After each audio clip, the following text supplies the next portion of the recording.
गांव के चौराहे पर धूप का छाया खेल रहा था। चाय की टपरी के पास कुछ मजदूर अपनी चप्पलें ठोके हुए बैठे थे। रवि मिट्टी से सने हाथ और पसीने से भीगे पेट के साथ खड़ा था।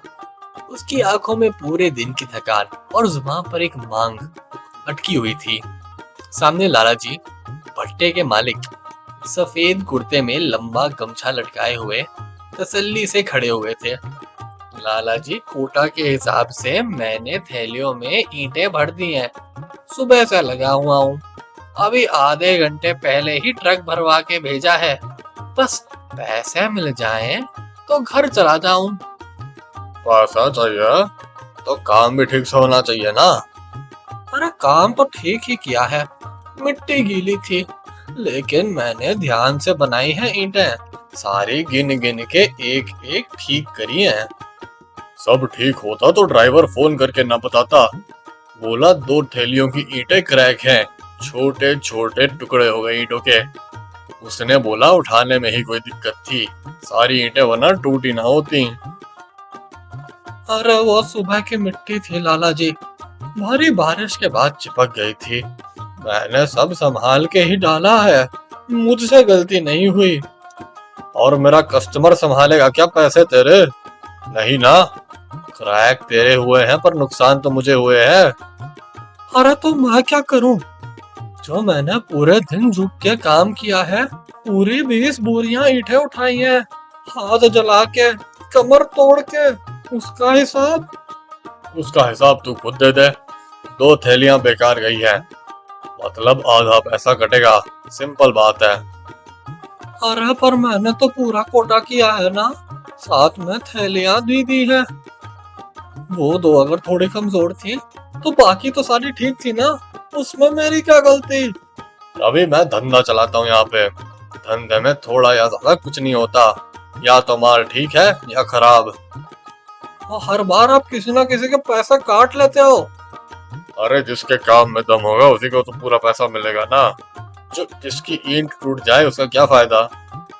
अरे ईंट टूट गई क्योंकि मिट्टी और मौसम खराब है, इसमें मेरी क्या गलती? मैंने तो पूरी मेहनत की है ना। और इस मेहनत का क्या मैं अचार डालूं? हर कोई करता है, पैसा तो अंत में मिलता है जब काम सही हो ना। तुम्हारा तो काम ही गलत है। आप हर बार मशीन समझ कर काम निकलवा लेते हो, और जब थोड़ा पैसा देना हो तो उसको आधा काट लेते हो। ये बिल्कुल ठीक नहीं है। जाके FIR कर दे, अगर इतना ही ज्यादा बोलना आ रहा है तो। ना दिमाग लगाता है ना ठीक से काम करता है, तो जैसे को तो डंडे पड़ने चाहिए। चल दफा हो जाए यहाँ से। ये बोल के लाला जी बेचारे रवि को वहां से भगा तो देते हैं, पर उनकी आंखों में घमंड होता है और बेचारे रवि के पास पैसा कम होता है, तो वो कुछ बेचारा कर भी नहीं पाता। चुपचाप अपना उदासी सा चेहरा लेके वहां से चल पड़ता है। शाम ढल गई होती है। सूरज गांव के उत्तर कोने में पीपल के पेड़ के पास छुप रहा होता है।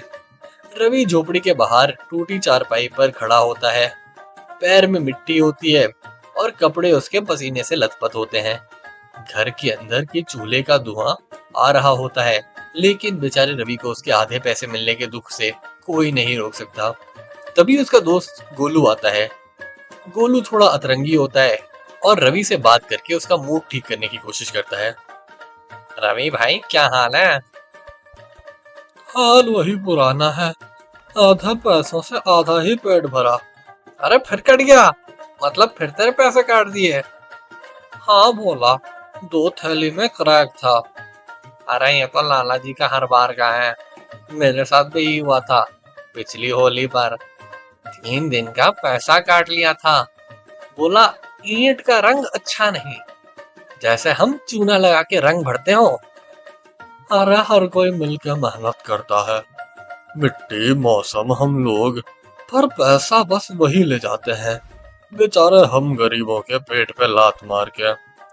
अरे क्योंकि हम चुप रहते हैं ना, सब चुपचाप झेलते रहते हैं। अरे क्या करूं गोलू, काम ना करें तो रोटी बंद, आवाज उठाएं तो नौकरी से निकाल दिए जाएंगे।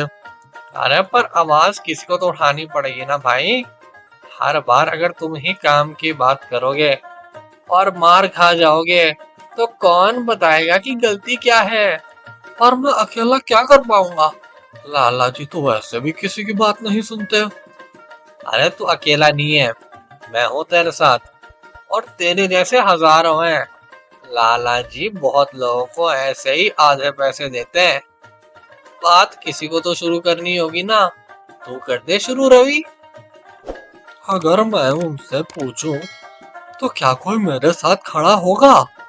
अरे पूरा का पूरा गांव खड़ा होगा। तू आगे जाके बोल, मैं पीछे से चिल्लाऊंगा। जो भी हो, जो भी हो, इस बार बस चुप नहीं रहना है, ताकि पूरे गांव को पूरा पूरा पैसा मिले और वो आधे पेट खाना खा के कभी ना सोने जाएं इसके बाद। इस बार तो लाला जी को ठिकाना लगा के ही रहेंगे सब लोग।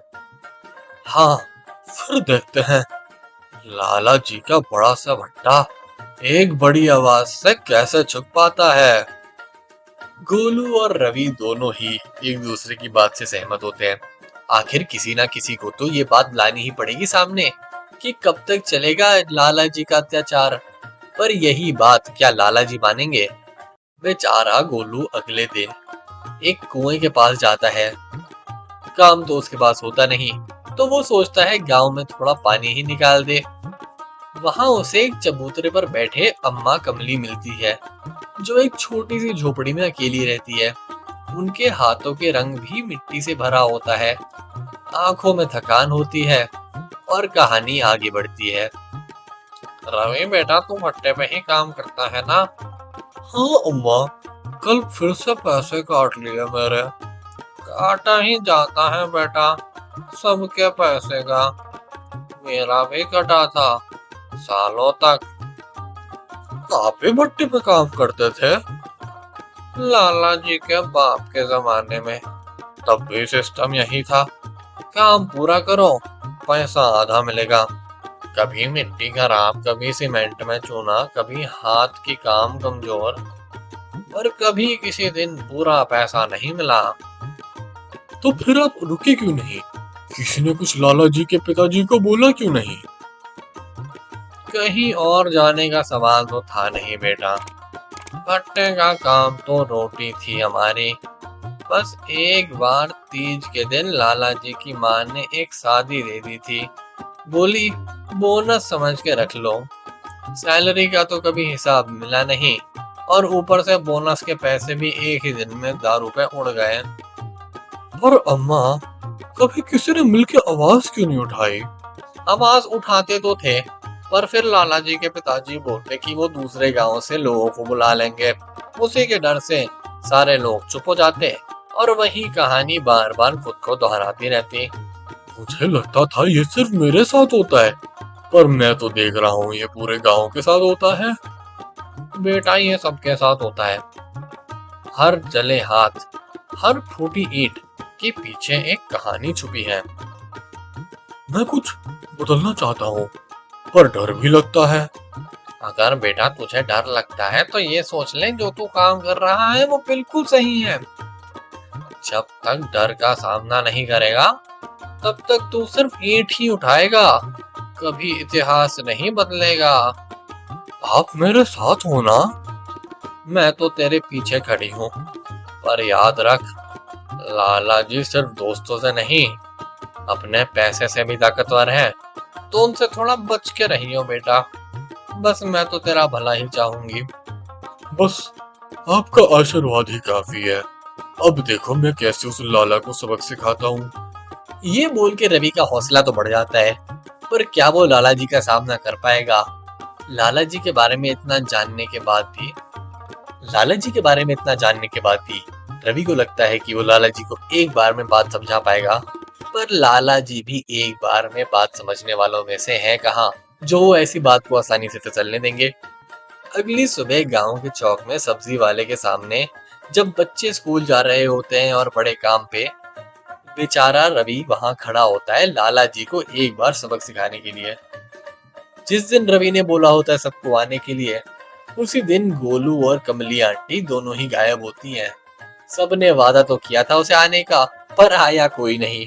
अब बेचारा रवि अकेला लाला जी के सामने एरोगेंटली खड़ा होता है। लाला जी आज ना एक बार फिर बात करने आया हूँ मैं। लेकिन आज आपके पैसे की नहीं। अच्छा, तो पैसे छोड़ के अब नेतागिरी करेगा? सुना है पूरे गांव में तू बात कर रहा है इधर उधर, मेरे बारे में गलत अफवाहें उड़ा रहा है क्या? गलत अफवाहें आपके बारे में उड़ाने की जरूरत नहीं है लाला जी। पूरे ही गांव का आपसे मन भर रखा है।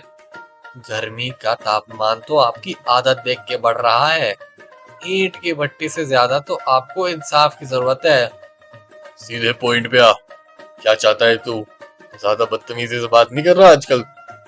जितने का काम किया है उसका पूरा पैसा चाहता हूँ।